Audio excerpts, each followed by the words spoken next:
লাউ দিয়ে যে এত সুন্দর একটা পিঠে বানানো যায় এবং খেতে এত সুস্বাদু হয়, একবার না বানালে কিন্তু বোঝা যাবে না। লাউয়ের পিঠে খেতে অসাধারণ লাগে। তো hello friend, welcome back to my cooking channel. তো চলুন আজ আমি আপনাদের সঙ্গে শেয়ার করব লাউয়ের পিঠে কিভাবে সহজে বাড়িতে বানিয়ে নেওয়া যায়। দেখুন, বাড়িতে লাউ তো বাজার থেকে আসেই এবং অনেক সময় বাড়িতেও লাউ হয়ে থাকে। লাউ কেউ খেতে চায় না, তাই ফেলা যায়। বাচ্চারা তো লাউ খেতেই চায় না। লাউ চিংড়ি আর লাউয়ের ডাল সব কিছুই আমরা ট্রাই করেছি। তো এবার আমরা পিঠে বানাবো।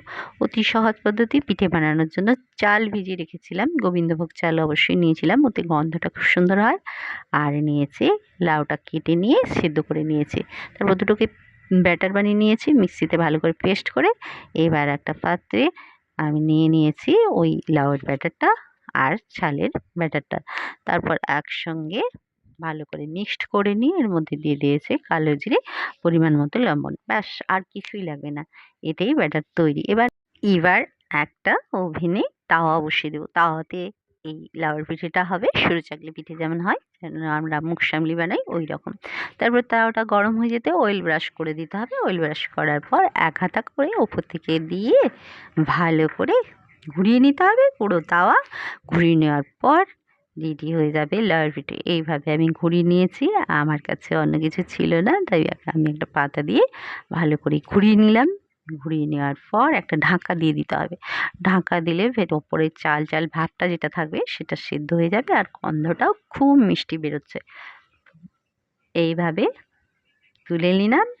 তুলে নেওয়ার পর আবার একটা বানিয়ে নেব, আর একটা ব্যাটার দিয়ে আর একটা বানিয়ে নেব। এবার পরপর সবকটা মানিয়ে নিতে হবে। এইভাবেও আপনারা বানাতে পারেন, ছড়িয়ে ছড়িয়ে তার মধ্যে, তারপর একটু ঘুরিয়ে নিলেই তৈরি হয়ে যাবে লাউয়ের পিঠে। লাউয়ের পিঠে খেতে কিন্তু খুব সুন্দর হয়, দারুণ দুর্দান্ত স্বাদের। তো চলুন, আমার লাউয়ের পিঠে তৈরি হয়ে গেছে। বাড়িতে অবশ্যই আপনারা ট্রাই করুন। লাউকে ফেলে না দিয়ে বাড়িতে পিঠে বানিয়ে বাচ্চা বড় সবাইকে খাওয়ান এবং খেয়ে নিজেরাও আনন্দ পান। ভালো লাগলে অবশ্যই সঙ্গে থাকবেন আমার চ্যানেলটাকে সাবস্ক্রাইব করে। তো এই দেখুন, এবার আমার লাউয়ের পিঠে ঢাকা দিয়ে দিয়েছি। ঢাকা দেওয়ার পর ওপরটা সেদ্ধ হয়ে গেছে। সেদ্ধ হয়ে যাওয়ার পর খুলে নেব। এবার একটা একটা করে সবগুলো তৈরি করে নেব। আস্তে আস্তে আস্তে আস্তে তুলে নিতে হবে যাতে ছিঁড়ে না যায়। এইভাবে একটা একটা করে তৈরি করে নিতে হবে। তো আমার লাউয়ের পিঠে একেবারে রেডি। এবার নলেন গুড়ের সঙ্গে গরম গরম পরিবেশন করে দেবো। খেতে কিন্তু খুব দুর্দান্ত স্বাদ হয়। বাড়িতে অবশ্যই ট্রাই করুন।